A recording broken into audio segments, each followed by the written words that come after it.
their support to these protesting farmers. What's that? What do you think that how is this bill is going to affect the farmers? It is going to affect them very greatly. See, first of all, the government is not undertaking the MSP in it, which is a very big a factor which raises eyebrows. And secondly, if you do everything about privatization, then everything is going to go in the hands of the private people. Then where will the mandis go? Where will the marketing committees go? Where will the farmers go with their crops if the private people will start ruling over them? So that is, I think, one of the main reasons why everybody is affected from this.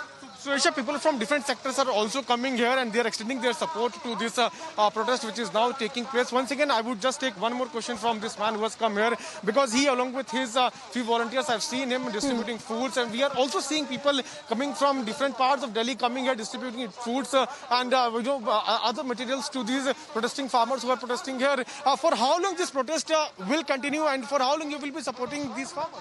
We will be supporting them until the government, the central government, relieves them with their demands and talks to them. See, first of all, they are not being entered inside the Delhi. The first clause is that they should be entered inside the Delhi and they should be allowed to keep their talks. It's been so long since these people have been protesting, and it seems that there is no end towards it.